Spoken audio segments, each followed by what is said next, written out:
विधानसभा मुख्यमंत्री मोहन चरण माझी आसंता आर्थिक वर्ष 2025-2026 पाई बजेट उपस्थापन करिसंती। 2,90,000 कोटीर बजेट आगत करिसंती। नुआ सरकारंको एहा हेउछि द्वितीय बजेट उपस्थापन एवं प्रथम पूर्णांग बजेट। तो मुख्यमंत्री मोहन चरण माझी 16टी योजना उपरे बजेट उपस्थापन करिसंती। सही 16टी योजना गुड़िक कौन कौन रही एही वीडियो माध्यम रे मु आपण माननकु सब किछि डिटेल्स कहिबी।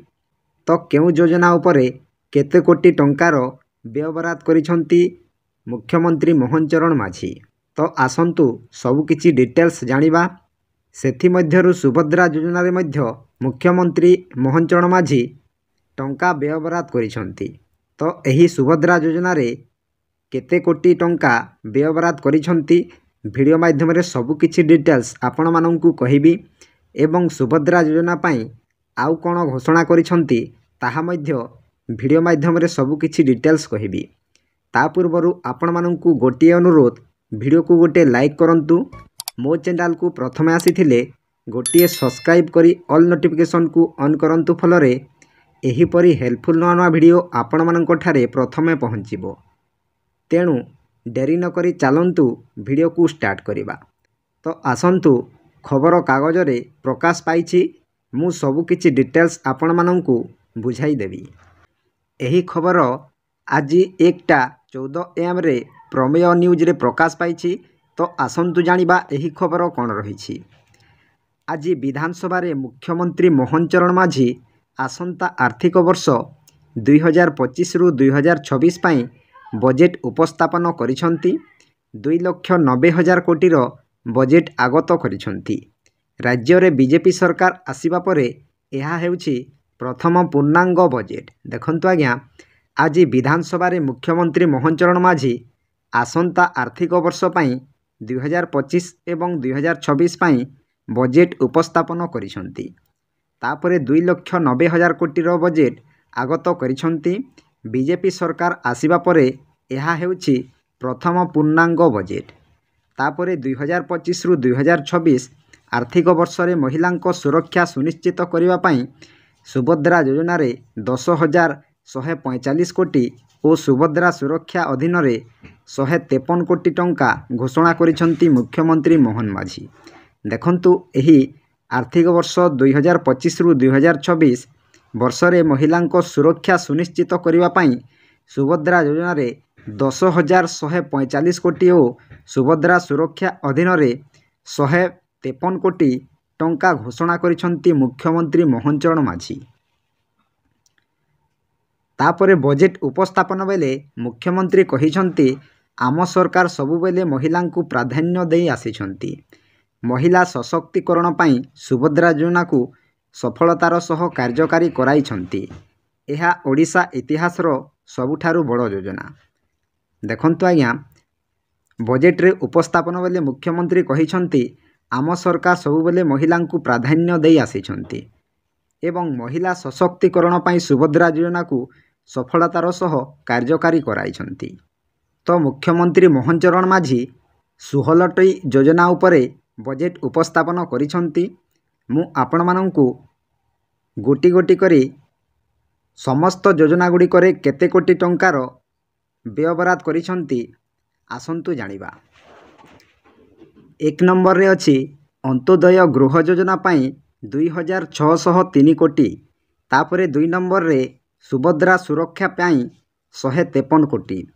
तापरे 3 नंबर रे श्री जगन्नाथ दर्शन योजना पाई 30 कोटी टंका।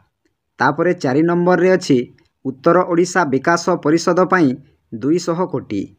तापरे 5 नंबर रे दक्षिण ओडिशा विकास परिषद पाई 200 कोटी। तापरे 6 नंबर रे ओडिशा पुष्टि मिशन पाई 100 कोटी। तापरे 7 नंबर रे अछि बकुल वन उन्नयन योजना पाई 50 कोटी टंका। तापरे 8 नंबर रे अछि आम सिमिलीपाल योजना पाई 50 कोटी। तापरे 9 नंबर रे अछि आदर्श मंडी व्यवस्था पाई 50 कोटी। तापरे 10 नंबर रे अछि शहीद लक्ष्मण नायक आदर्श विद्यालय पाई 100 कोटी। तापरे 11 नंबर रे अछि प्रवासी ओडिया ओ संपर्क पाई 110 कोटी। तापरे 12 नंबर रे अछि मुख्यमंत्री कन्या विवाह योजना पाई 12 कोटी। तापरे 13 नंबर रे अछि स्वच्छ ओडिशा योजना रे खर्च हेबो 221 कोटी। तापरे 14 नंबर रे अछि आमे पढ़िबा आमे भाषा रे योजना पाई 25 कोटी। तापरे 15 नंबर रे अछि अटल बसस्टाण्ड योजना पाई 1266 कोटी। तापरे 16 नंबर रे अछि समृद्ध सहर योजना रे खर्च हेबो 408 कोटी। तो एहिपरि योजना गुडी करे टंका व्ययबराद करिसंती। तापरे मुख्यमंत्री आहुरी कहिसंती आमे समस्त योग्य महिलांकु 5 वर्ष रे 50,000 टंका देबु। प्रथम थर पाई 1 कोटी 7 लाख रु अधिक महिला निज नाम रे एक योजना आवेदन पाई घरु बाहर को जाउछंती। देखंतु आज्ञा मुख्यमंत्री आहुरी मध्य कहिसंती जे 5 वर्ष रे 50,000 टंका देबु। प्रथम थर पाई 1 कोटी 7 लाख रु अधिक महिला निज नाम रे एक योजना आवेदन पाई घरु बाहर को जाउछंती।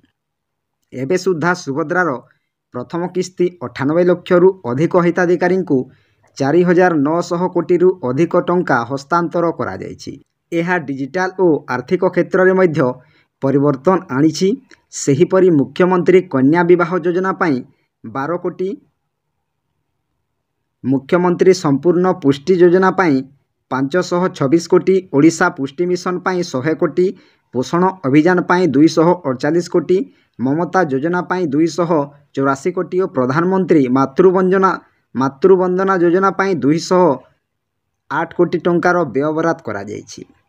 या सह राज्य रे आरंभ हेबो मुख्यमंत्री कन्या विवाह योजना। गरीब परिवार रो झियोंको विवाह करिवे राज्य सरकार। एथिपाई राज्य बजेट रे 12 कोटी टंकार व्ययबराद करिसंती मुख्यमंत्री मोहन चरण माझी। देखंतु आज्ञा राज्य रे आउ एक योजना आरंभ हेबो। सही योजनाटी हेउछि मुख्यमंत्री कन्या विवाह योजना। गरीब परिवार रो झियोंको विवाह करिवे राज्य सरकार। जे माने गरीब श्रेणी रो अटंती सेमानंकु राज्य सरकार टंका देबे। केउ समय रे टंका देबे ना, सही कन्याटी जेतेबेले विवाह करिवे सही समय रे राज्य सरकार टंका देबे। एथिपाई राज्य बजेट रे 12 कोटी रो व्ययबराद करिसंती मुख्यमंत्री मोहन चरण माझी। तो गतकाली अर्थात सोमवार राज्य बजेट रे उपस्थापन बेले मुख्यमंत्री अन्यान्य योजनार घोषणा बेले एही कन्या विवाह योजना आरंभ करिबा नै व्ययबराद करिसंती। देखंतु आज्ञा गतकाली राज्य बजेट रे उपस्थापन बेले मुख्यमंत्री मोहन चरण माझी अन्यान्य योजना घोषणा बेले एही कन्या विवाह योजना को आरंभ करिबा नै व्ययबराद करिसंती। एही नुआ योजना रे राज्यर गरीब श्रेणी झियो माने उपकृत हेबे। देखंतु आज्ञा एही नुआ योजना रे बा मुख्यमंत्री कन्या विवाह योजना रे गरीब श्रेणी झियो माने उपकृत हेबे। तो यह मुख्यमंत्री मोहन चरण माझी घोषणा करिसंती एवं टंका व्ययबराद करिसंती। तो आपण माने जानिले सबु योजना गुडी करे केते कोटी टंका व्ययबराद हेइछि। तो यह थिला छोटिया अपडेट। आपण माननकु केमिते लागिला निश्चय कमेंट माध्यम रे जणाइबे। जदि आपणक मनरे कोनोसी प्रश्न अछि तेबे आपण माने कमेंट साहाय्य रे कमेंट करंतु, मु निश्चय रिप्लाई देबी। तो भिडियोटी जदि भल लागि थाए गोटिए लाइक करंतु एवं मो चैनल को सर्वप्रथमे आसीथिले चैनल को गोटे सब्सक्राइब करंतु ओ ऑल नोटिफिकेशन को ऑन करंतु। फलरे एहिपरि हेल्पफुल नुआ नुआ भिडियो आपण माननक ठारे प्रथमे पहुँचीबो। तो भिडियो को एटिएन करूछि। जय जगन्नाथ।